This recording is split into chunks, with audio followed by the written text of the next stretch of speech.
BYD-ni hansı rejimdə sürək ki, benzin sərfiyyatımız çox olmasın? Salam aleykum, hər birinizi salamlayıram. Bu videoda inşallah mən sizə göstərəcəm ki, hansı rejimdə sürmək lazımdır ki, benzin sərfiyyatı az olsun. Son 50 kilometrin göstəricilərinə fikir verməyin, çünki hal-hazırda mən dayananda yerində çox peçka qurmuşam, hədsiz çox. Ona görə 5,6 litr yazır. Amma uzun müddətli yürüşmə baxsaz, 2000 kilometr düzdür, maşın kilometrajı o qədər də çox deyil. 2016 kilometrdə cəmi 4 litr benzin sərfiyyatım var. Bunu mən inşallah ki, sağlıq olsun, indi bildirəcəm. Deməli, əzizlərim, başlayaq ilk öncə nədən? Bunun sürüş tərzindən. Yəni məndən soruşurlar ki, biz hansı rejimdə sürək ki, benzin sərfiyyatımız çox olmasın. Əsasən taksi sürücülərinə aiddir. Yəni kim ki, gün ərzində daha çox sürür. Az sürənlərə tövsiyə edirəm ki, zaten şarjınızı eləyin, sürün rahatlıqla. Çox sürənlər, yəni 55 kilometrdən yuxarı sürənlər üçün artıq bu tövsiyə keçərli olacaq. Getdik. Deməli, əzizlərim, bax, tutaq ki, siz avtomobili şəhər içi sürürsünüz. Özümdə Amerika kəşf eləmirəm. Şəhər içi də sürmüşəm, tras yolda, magistral yolda da sürmüşəm və 100% mən sizə öz sınağımdan keçmiş metodu deyirəm sizə. Baxın,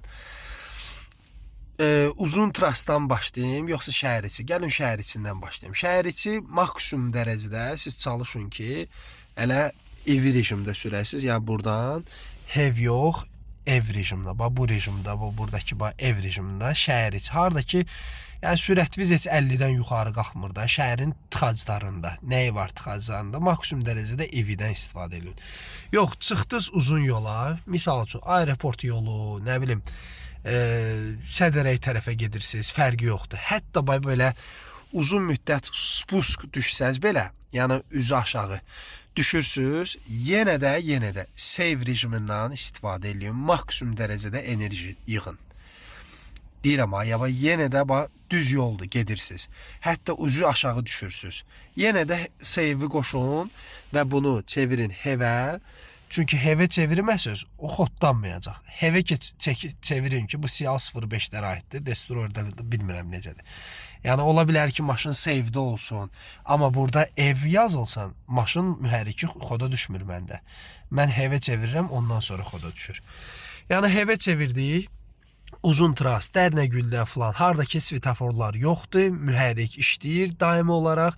Demək olar ki, siz dayanma eləmirsiniz, yalnız sürürsünüz. 30, 40, 50, 60, 80, 100, nə qədər bacarırsınız, mühərriki işə saldırın, qoy batareyanı yıxsın. Gəldiniz, çatdınız, tıxacdınız, işıqforlu, svetoforlu yerlərə, onda istifadə edin batareyanızı maksimum dərəcədə. Çünki batareyalar 0-dan 90 sürətə kimi, 0-dan 90 sürətə kimi ideal nəticə göstərirlər. Bunu mən sizə şəxsi öz məlumatımdan deyirəm. Çünki mən Gəncədən qaydanda 90-a qədər mən sürürdüm. Burada kilovat, hətta 99-a qədər. Kilovat 13 kilovat sərfiyyat var idi 100 kilometrə. Bu da ideal nəticədir, yaxşı nəticədir. Ona görə də dediyim kimi, tras sürürsünüz, əzizlərim. Maksimum dərəcədə, hətta üzü aşağı da düşsəz belə, zaryadkavızı, batareyanızı doldurun. Ucu şəhər içi düz yol oldu, çalışın, batareyadan istifadə edin. Ola bilər, yuxarı qalxanda, yoxuş qalxırsınız, ola bilər ki, bəli, sizdən batareya çox istifadə olunsun. Orada artıq öz şəxsi təcrübənizi əsaslanın. Misal üçün, maşın doludursa, lap istəyirsiniz mühərriki istifadə edin ki, batareyalar çox istifadə olunmasın. Yəni, batareyaları saxlayın düz və şeyli yollara, yəni svetoforlu yollara, tıxaclı yollara.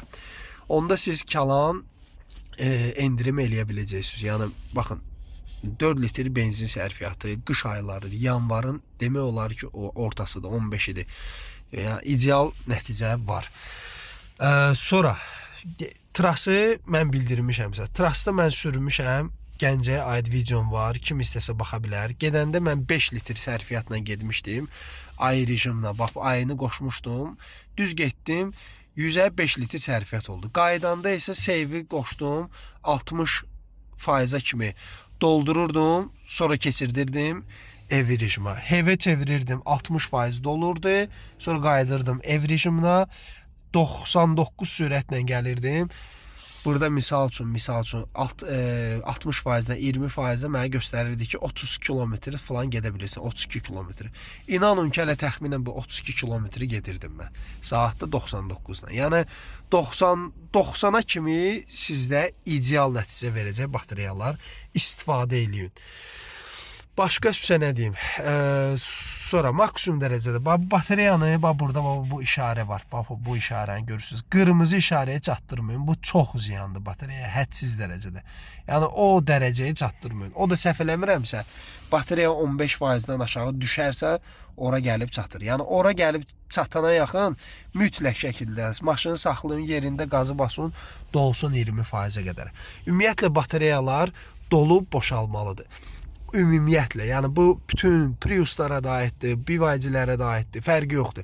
Batareyalarımız dolub boşalanda onun ömrü uzanır. Yəni maksimum dərəcədə. Gün ərzində doldurun, boşaldın, doldurun, boşaldın. Heç bir fərqi yoxdur, heç bir ziyanı yoxdur batareyalara. Əsasən də bu 20%-dən 70%, hətta 60% aralığında deyərdim. 70%-i tam bilmirəm, amma 70%-dir məncə. Heç bir sıxıntısı olmaz.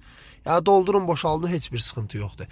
Nə qədər mühərrik uzun, yəni misal üçün də, yəni 80-lə gedirsiniz, 90-la gedirsiniz, o qədər də tez batareyanı dolduracaq. O qədər də tez. Qısa yavaş sürətlərdə elə də güclü doldura bilmir, amma yüksək sürətlərdə onu qəşəng doldura bilir. Misal üçün deyirəm, energy regeneration, misal üçün bunu larger'ı da qoya bilərsiniz. Uzun müddət düşürsünüzsə aşağı. Yəni qoy elə qazı buraxan kimi özü tormozlanmanı eləsin yüksək səviyyədə və daha çox sizə enerji verə bilsin. Bundan da istifadə edə bilərsiniz. Ola bilər ki, mənə sual verəsiniz ki, daha nə oldu? Yəni mən elə bütün gün bu ilə oynayayım.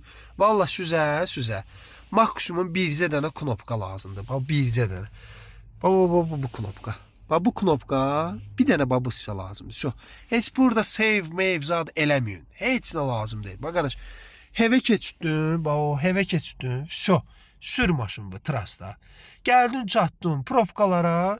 Bir dənə təzəm bunu buradan bir dənə belə elədin və salam. Düşdü ev rejiminə. Ev rejimi ilə də sür boşalana kimi. İnşallah bir dənə də zakaz verdinizsə uzaq yolla dalniyə təzdən qoşursa ev rejiminə. Belə görəcəksiniz ki, sərfiyyatınız düşəcək aşağı inşallah. Ondan istifadə edə bilərsiniz. Təbii ki, imkan varsa şarja taxın. İndi videonun sonunda mən sizə öz izləyicimin göndərdiyi bir video ilə tanış edəcəm. Hansı ki, BYD-nin üstündə gələn şarj aparatı ilə öz evində şarj edir və bilmədiyimiz məlumatlarla çox güman ki, hamımız tanış olacaq. Çünki özüm də bu günlərə tanış oldum. Söhbət nədən gedir? Qardaş şarja taxır evdə, bildiyimiz üstündə gələn aparat başlıqla 3 vilkalı başlıqla gəlmişdi. Onu kesib 2 vilkalıya çevirib. Heç zazimliyası zadı yoxdur. Birbaşa taxır toxa 220 volta. 220 volta taxır maşına. Birinci maraqatlayır onda tez-tez. Bu ilə 1,2 kilovatla, 1,5 kilovatla doldurur. Amma təzədən o başındakı olan knopkaya basır, buraxır, qalxır 3 kilovatla doldurmağa. Təsəvvür eləyin ki, 3 kilovatla dolduran moment nə evindəki şot çıxatır, çox maraqlıdır. Yəni düz çox vaxtı gecə vaxtı dediyinə görə qoyur. Yəni gecə vaxtı da qoymağına baxmayaraq normal istifadə eləyir. Yəni heç evin şot çıxı, yəni 5 kilovatlıq şot çıxlarımızda ki, heç atmır onda. Çox gözəl. Belə adi bina evindən, yəni ikinci mərtəbədən aşağı salır və qoşur. Başqa da ki, əzlərim, mənə elə gəlir ki, Gəncədən qayıdamaq videoma da baxarsınız. İndi burada yerləşdirəcəm, indi çox güman ki, video sonunda onu. Onu da istəsəz baxarsınız. Çünki kifayət qədər maraqlı. Gedəndə ay rejimdən getmişdim. Bu rejimdən cəmi 105 litr sərfiyyat var idi. Qaydanda mən indi sizə dediyim bu heavy qoşurdum. 60%-ə qalxırdı zaryadka. Sonra evini qoşurdum, ev rejimi. Sürürdüm təzədən boşalana kimi, 20%-ə kimi. Sonra təzədən doldurum. Belə rejimlə sürdüm. Uzaq yolda 4 litr sərfiyyata saldım. Belə əzlərim. Yəni adi BYD-nin üstündə gələn şeydir də budur. Gördüyün kimidir de bundandır. İndi taxıram bir dənə görünə göstərir. Bismillah.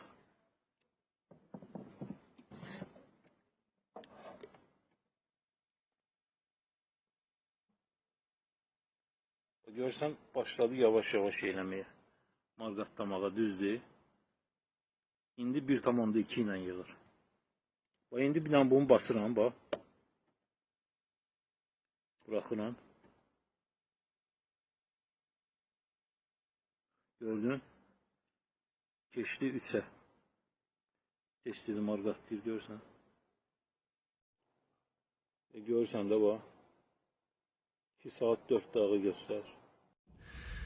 Bir dənə də müdaxilə eləyim. Niyə görə məndən soruşurlar ki, eko rejimdə sürürsən? Əzizlərim, köhnə, yəni nə qədər də yeni maşın sürsəm də, yeni, nə bilim, texnologiyalara uyğunlaşdıqda, deyirəm ki, bu məndə fikir verin, 2000 kilometrin 967-sini mən mühərriklə sürmüşəm. 1049-u mən şeylə sürmüşəm də, batareya ilə sürmüşəm. Deyirəm 2000 kilometri, 2000 hev sürüşü inşallah mən eko rejimdə sürəcəm ki, mühərrikim apqatqa olunsun. Ondan sonra normal sürüşdə sürəcəm. Lazım gələndə lap sport rejimdə qoşacam. Amma ekonu mən sırf apqatqa eləməyimə görə sürürəm ki, yəni maksimum çalışıram ki, burada heç power'a qaldırmayım. Hələ ki, çox tərəflə, ancaq elə buralarda sürürəm eko ilə. Və sonra ucu normala, hətta sporta da lazım olsa keçirəcəm. Həm də birinci yağ dəyişməni də hələ heç eləməmişəm də. 3500 hevdə deyir. Yəqin ki, bir 2000 hevdə gedərəm də. Yəni, məncə ucu 2000 hev 6 ay tamam olacaq maşının istehsalından. Ona görə də gedib 2000 kilometrdə hev yürüşündə bunu dəyişəcəm yağını. İnşallah onun da çəkilişini eləyəcəm ki, sağlıq olsun, məlumatınız olsun. Belə, ona görə bunu bir yoldaş var, bir neçə yoldaş var ki, hər dəfə mənim videolarımda deyir ki, eko ilə sürmə, sırf onlara cavab olmaq üçün bu hissəni çək. Bu ilə mən videoyu yekunlaşdırıram. İnşallah ki, videonu bəyənsəniz, like etməyi unutmayın. Uzun video oldu, üzürlü sayın. İndi qaqaşında videosunu burada sonda yerləşdirəcəm. Allah canınızı sağ eləsin.